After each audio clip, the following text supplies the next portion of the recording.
Welcome to Inspiring Business with your host, Mark Bullock, who is the co-founder of videosocials.net and of videointerviewpodcast.com. In every episode, Mark interviews business and organizational thought leaders who share their stories of how they inspire others by making a difference. You can find this show on videosocials.net and YouTube, LinkedIn, Facebook, and almost any podcast platform of your choosing. Welcome. And today I'm very pleased to have a very special guest, Kevin Ringstaff. Kevin's a student of grief for many years.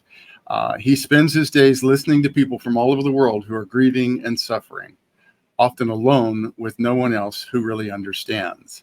He can also be found creating activities to help us move through grief and teaching grief in inventive ways.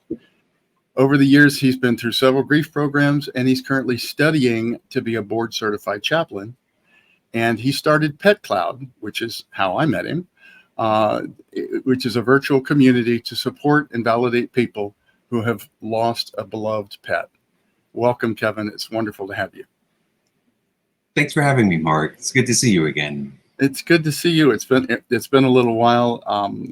You were Video Socials member for a while, and one of the most unique individuals that we've had with that. And I think everyone that saw you when you were creating videos and whatnot was expanded just by you being there. So yeah. I have to be honest. I created the Inspiring Business podcast for people with people like you in mind that make a difference in how you choose to show up in the world and the kind of services that you've created. But grief is an unusual thing to focus on, and not necessarily always a happy kind of topic, but I think there can be joy in once we can manage our grief, etc.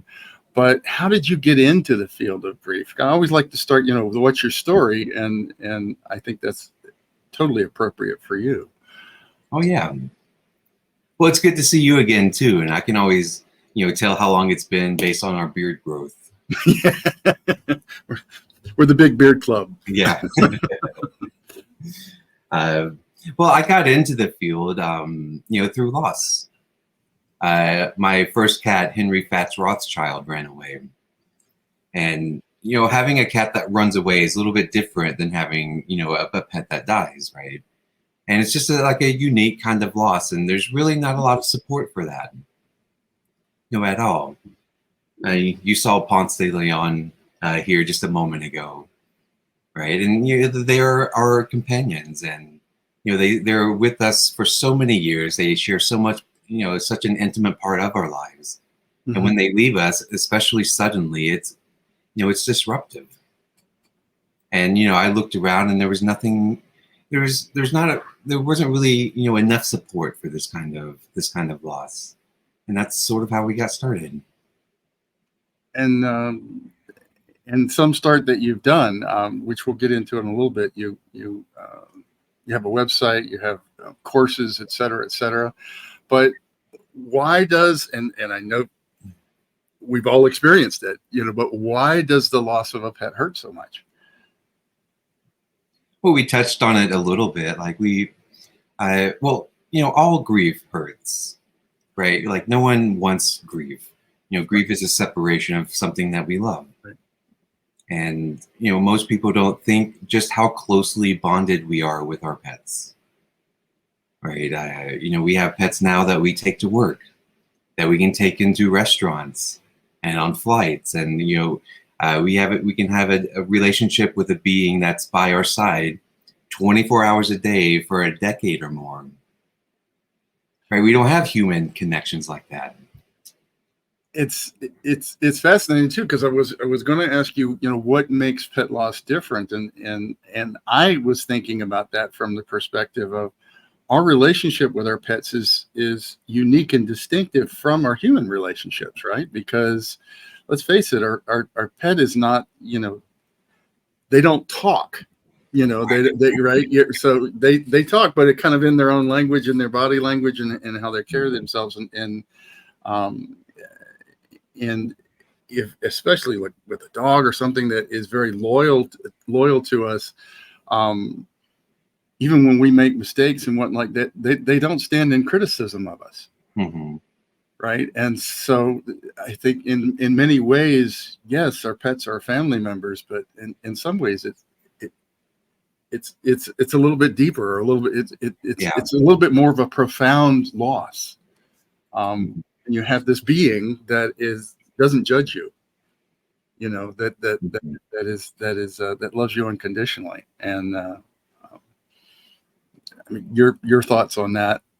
And am I off base with that, or? No, that is exactly right. Right. It's that adoration, that adoring look in their eyes when we come home. Yeah. But I waited all day to see you. I'm so excited. Right. What are we doing? How was your day? And let's let go of your day and begin our day. It's awesome. Just awesome. Yeah. So, and then, the inevitable happens, and we lose the pet, and we have a hard time talking about it. Mm-hmm. And there's also, I think, a bit of resistance on some people for who do we talk about it to? How do we talk about it and not make them feel uncomfortable? How do we listen to somebody who is experiencing it? Yeah. Really, this is where you kind of come into play. Yeah. Well, like, grief is uncomfortable. It's uncomfortable going through it, and it's certainly uncomfortable watching a friend or a family member grieve, right? Because, when we see that, like, we want to fix it. We are fixers in this society. We want to take that pain away, put you back to where you were nice and joyful, and that's just not possible to do. Yeah. Right. And so it's uncomfortable watching someone that we love suffer and be helpless in that situation. And so we create all these other things that we do and say to try to, make the grief less, get over it faster, instead of just being okay with the suck. Absolutely. Absolutely. And part of this too is that we know from human relationships, and I've been through some grief counseling. We've all lost people, we've lost pets, etc. And it seems like there's a lot of different processes that people go through, and there's a tremendous variability in how long people grieve. But how long do people grieve? Until they're done. Yeah. And like, there's no timeline on grief. Right. There's no magical line in the sand that when we cross it, everything's suddenly fine. And it'd be nice, because then we'd have a goal, and then we could work towards that goal and be done with it. Because again, we're fixers. We want to solve and move on. But there are certain things that we have lost that we're never going to be okay about, and we're never going to not be sad about in some way. Right. The whole goal is for it not to be painful when we think about them, when we go about our day. Got it. So what are some of the common reactions that people experience when expressing grief to others? Uncomfortableness. Yeah. Right. Because, like, we don't know how to react. Like regular people, your friends and family don't know how to react unless we've had that situation before. Mm-hmm. Right. So it's uncomfortable being sad around people, especially when we used to be happy. It's uncomfortable asking for help. So I see a lot of isolating. We don't want to go out. We don't want to do the same things we used to, because it reminds me of my loss, or everyone's just going to ask me about it, so I just don't want to bother with it. Right. Well, along those lines, what are some of the well-meaning, but ultimately terrible things that we end up saying to each other? I was just talking about this in a group last night. one of them is, let me know if there's anything I can do. Yeah. Right. And, everyone says that, but it's such a vague, meaningless thing, right? There's like, you're not going to do anything for them. If they call you at 3 a.m, are you going to, talk to your friend for an hour and a half? Or like, so, I say, have something specific in mind, as a suggestion, as a way to, do something different there. Is that instead of let me know if there's anything, you can say, I know Friday nights are hard, so I'll bring you something to eat and we'll just hang out at your house this Friday. You don't have to do anything.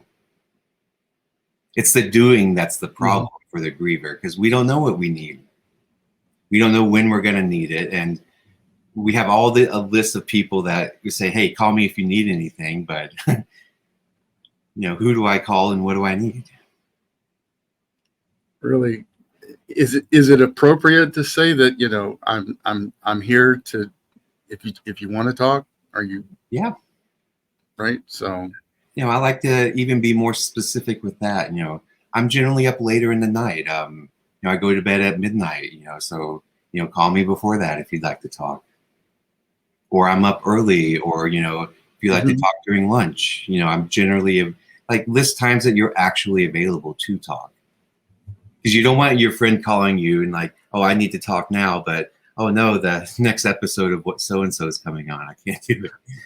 Or you're in a meeting, or right, whatever. So like we want to make sure that when our friends do call, that we can pick up, that we can be there. So we only list the things that we can do. And so along those lines, if somebody's grieving in our life, started talking about, how can we help and what do we say? What can we do? But can we expand on that a little bit? What other things can we say or do, or how can we be helpful and not vague? Sure. Well, let's start with, there's nothing that we can say or do that's going to take this pain away. Like, no matter the grief, I know we're talking about pet loss, but divorce, family loss of a friend, Right. Job loss, like we can't fix what's happened. So like, there's nothing we can say that's going to make it better. So all the things that we want to say, we can just, throw out the window and just, like, I'm sorry. No, I'm here. I'm holding this space. We don't have to say anything, other than that. So to listen. Right. Like to hold that space, to let it be okay to not be okay. Like, there's nothing wrong with being sad. Nothing wrong with feeling bad. And I think as human beings, at least in this society, we spend so much time trying to get away from being uncomfortable, right? And especially in relationships, and that could be at work, that could be in our family, that could be our friends or neighbors, et cetera, et cetera. It's like, we don't want to be in this uncomfortable space of grief, and we don't want to bring somebody else into that, or make other people feel uncomfortable. But I think really there isn't anything else to do other than to talk about it, right? Other than to be there for each other, and realize, I think it's incredibly important what you've said now a couple of times, is that we can't fix it. It's not, it's not something to fix. It's something to experience, I guess. Would that be a? Yeah. So. And as friends, we don't want to experience it. It reminds us that of our own past grief, or the fact that we will grieve. Right. We too will grow old, suffer, lose, grieve, and die. And we don't like being reminded of those things. And that really, that hits home with any grief that we haven't worked through, or that we haven't. I don't know if saying that it's complete would be accurate, but if we're still dealing with grief, and it could be from years or decades previous, when we see somebody else who's grieving, it reminds us of our grief, right? So that and most people immediately like to change that subject. Like, right. oh, I know how you feel because blah, blah, blah, blah, blah in my life. And correct me if I'm wrong, but that's like almost counterproductive, right? It is, yeah. Because yes, we need to relate to each other, and we relate to each other via our own stories and our own experiences. And so I think, though, that when you're dealing with grief, that may not be the best time to bring up or to shift the subject from your grief to, oh, here's a grief that I understand because here's a grief that I experienced. Mm-hmm. Yeah. It's surprising, like once we become aware of the things that we say, hearing like the word vomit that comes out of everyone else's mouth when we're uncomfortable, right? We all say the same things. Oh, they're in a better place. Oh, it'll get better in time. Right. Oh, you can get another dog or a cat, or you're young, you can try again to have another baby, or you see hear some terrible things that are maybe technically true. Mm-hmm. Right. It's technically true that they're not suffering anymore, and maybe you did the best that you did. Right. But it's still technically true that you're here now suffering. Right? It's not about the loved one, Mm-hmm. things that we've lost. It's about us, our grief, our separation. And this isn't something that we discussed talking about, but I'm also looking at, for myself, how is grief and guilt tied, and where does this guilt come from, and how much does it impede our processing of grief? I talk about guilt a lot. Practically everyone who, comes through our program has some form of guilt, especially with pets, right? Because, we have complete agency over them. We make all their decisions, including the decision to euthanize. And we don't do that with kids or people or anyone else in our lives. So, there's a lot more guilt generally with pet parents. But like the guilt sticks around even after, we're, complete with the grief. I like how you used the word complete earlier. Mm. The guilt sticks around. Guilt is, the things that we could have done different or better. And that's always true. That's never gonna, the situation is never gonna magically fix itself in the past, right? We'll carry that guilt as long as we keep thinking about it. And I'm suspecting that I know that you lead groups and you work individually with people, et cetera, but the counseling side of this, I just really encourage people to reach out to you and to take a look at your website. And I'm just trying to get up on screen so PetCloud.pet, and you're on LinkedIn, you're on Pinterest. By the way, your Pinterest profile is gorgeous and touching, which is at PetCloud _pet, Facebook PetCloud.pet. You have a Grief at Work program that's on Facebook at Grief at Work. LinkedIn PetCloud -pet or Kevin Ringstaff. But really your website's kind of the culmination of everything. And that, again, that's PetCloud.pet. And you have numerous programs and courses and stuff like that. But if you're not trained in this and you don't have experience in this, which the vast majority of humankind does not, right? That guilt part can really just paralyze us, and we always could, we always have the ability to second guess ourselves, to second guess decisions, and hindsight being 2020. Mm-hmm.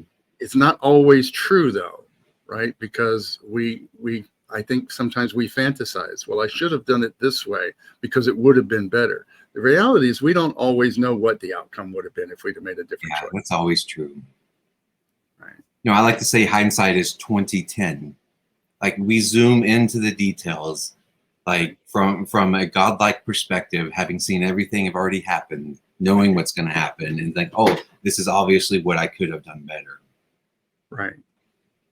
Right. Like guilt is pervasive because, you know, whenever we think of, say, their last moments, right, we always are going to think of that guilt, right? That's always tagged along there. And, you know, one of the things that I have a whole program on guilt and anger. And, you know, one of the things that we do is separate out the guilt from the grief. Because you can work on the guilt and say goodbye to all that, and the grief is still there, and vice versa. Love it. So you actually have separate programs for each, and you kind of say, so it's kind of a divide and conquer. Yeah. You know, like there's a purpose to guilt, right? It's, you know, we feel guilty to learn something, to not repeat something in the past. Right. And, you know, after we've learned that lesson, you know, we can let go of the guilt. But not a lot of us do. And like we talk about how to do that. And how are you ever going to work through it if you're stuck with it, right? And yes, we can have really close friends and really close family and such like that. And if you have that, wonderful. But I think one of the things that you've recognized in my experience of you and seeing you record videos and going through some of the content that you've provided online is that I think you found that a lot of people feel very lonely and really don't have or don't feel that they have a friend or somebody at work or somebody or a family member that is really going to be able to help them through this rather than offer platitudes, I guess you could say. Mm-hmm. So there's a saying grief rewrites your address book. It shows you the people in your life who can show up for you and those who can't. Because showing up for somebody that's grieving is one of the most uncomfortable things that we'll probably do. Mm-hmm. Volunteer ourselves space that we volunteer ourselves to be in.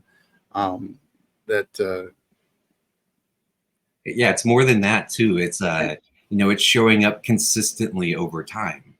Mm-hmm. There's no timeline in grief, right? So 3 months, 6 months, people are still thinking about it, even though outside they appear fine, because we're expected to in society. Do you think there's anything inherently wrong with getting another pet soon, perhaps sooner than you had thought? I mean, in my own circumstance now, about 1.5 years ago, we had 2 dogs, and they passed within a couple of weeks of each other, and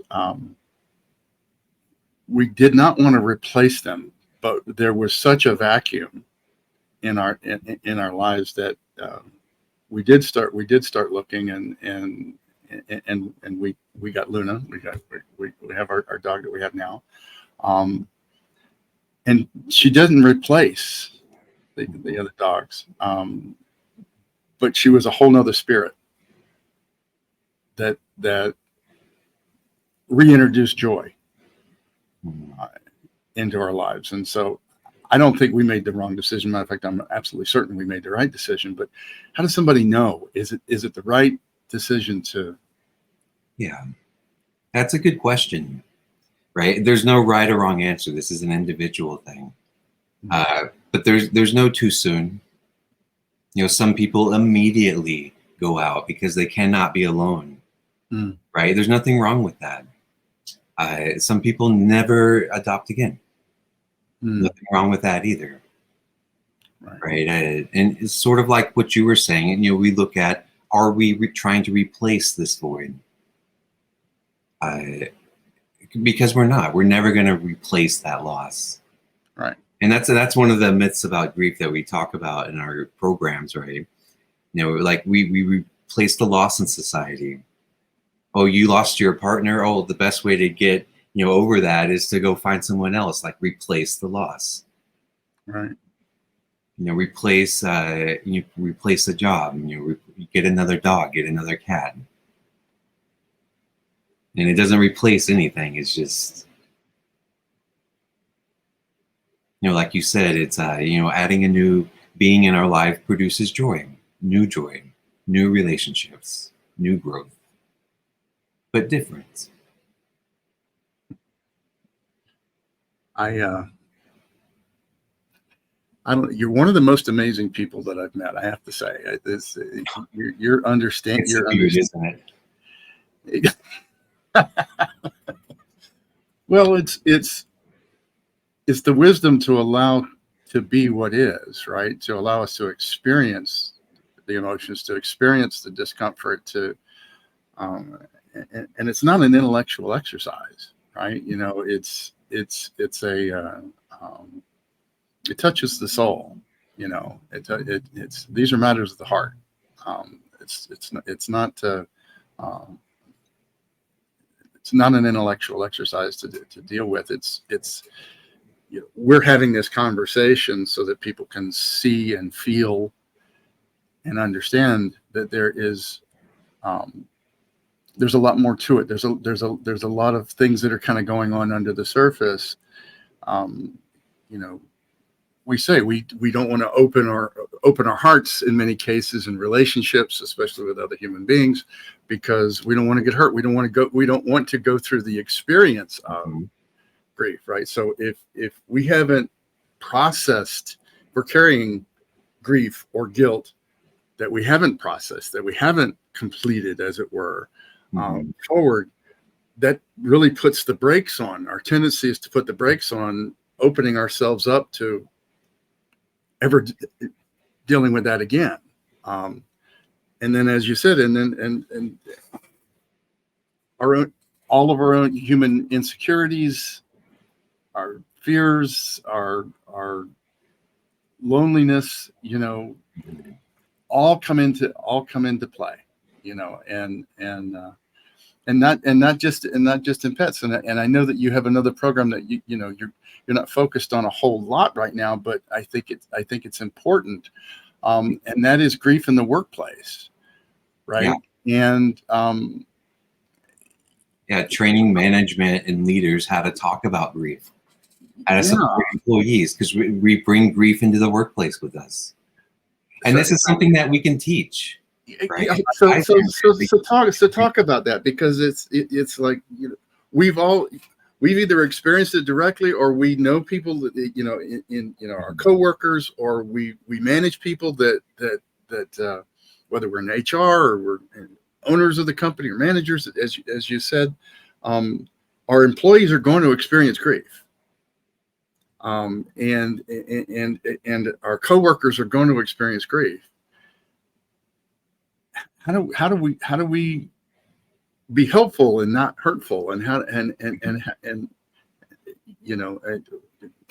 things like, if you need to discipline somebody who's grieving, how do you do that, and all kinds of obscure things that we think about when we're trying to manage someone who is grieving. What I like about that course is all the lessons that we teach in that course are applicable to your life. Right? You take it right home to your friends and family. It's the same way you show up to grieve. Basically, we talked about earlier, like what we say, right? There's no fixing it, right? So it's looking at improvement over time, and monitoring over time, and building up a relationship. And so you actually have a program around that, which is astonishing to me. How did they, and you're developing it. So before we talk about how do people get in touch with you and get access to these programs, which, by the way, are pretty much all through PetCloud.pet.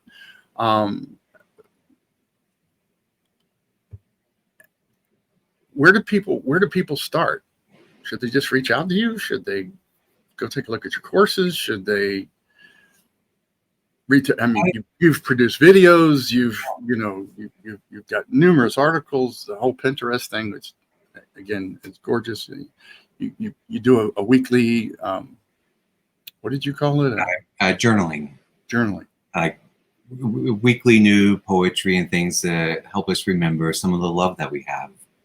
Because when we have a loss, any loss, we're focused so much on the end and not on all this other time that we've had. Yeah. Right. And that's what we look at, and that's what we focus on. At the end of every single meeting, we're sharing memories.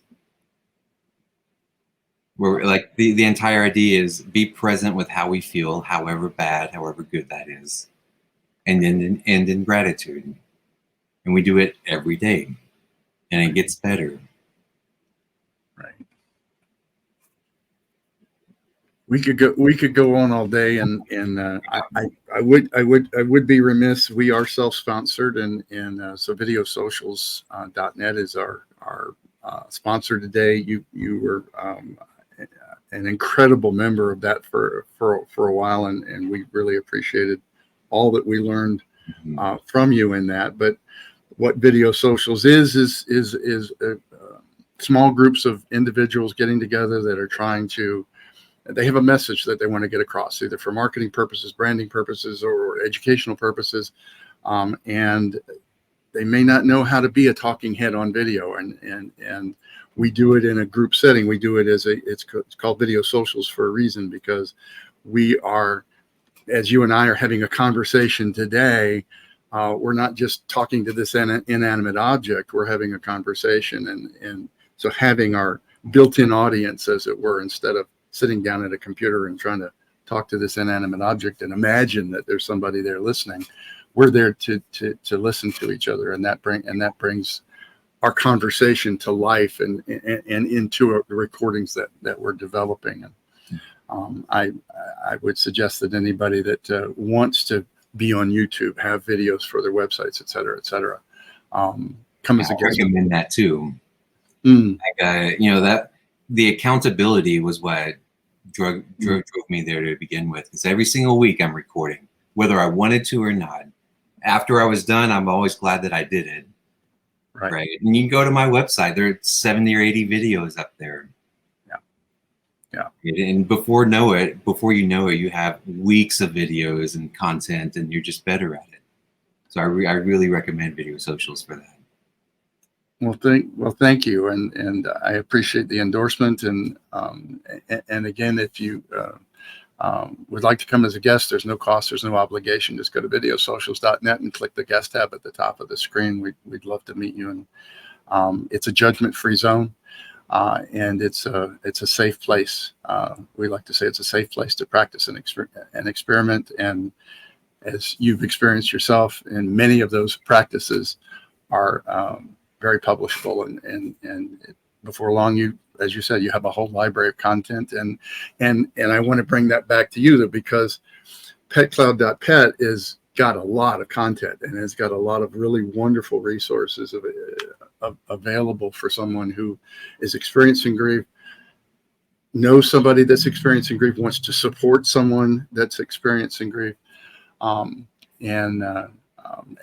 numerous courses and group programs, et cetera, et cetera. So I guess that's probably the best way. And if they know that they just really want to talk to you, what's the best way to reach you?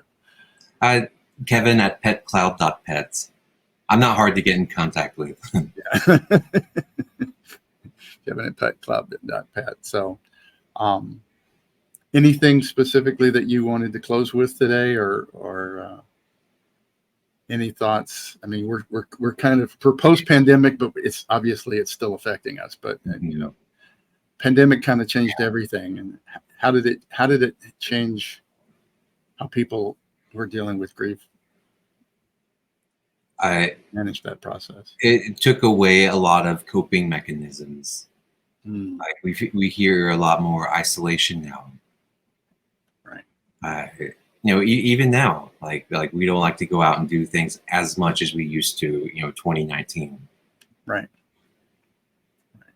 And I guess just, any kind of parting message would be just, it's okay not to be okay. There's nothing wrong with grief. There's nothing wrong with how we feel. Nothing wrong with being sad. And it's okay to be sad. It's okay to be sad. Mm-hmm. I think that's a great place to end it. Kevin, thank you so much. My pleasure. It's always a delight to be in a conversation with you. It really is. And I thank you for what you do. I thank you for who you've chosen to be for the world around you. And I believe that to be a contribution, and I thank you for it. Thank you.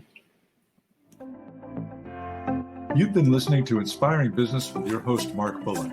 Your positive comments, likes, and most importantly, your sharing of this show with others is greatly appreciated. Don't forget to subscribe to the Inspiring Business Podcast on whatever platform you prefer. You can catch prior episodes on videosocials.net and on YouTube, LinkedIn, Facebook, and all the major podcast platforms.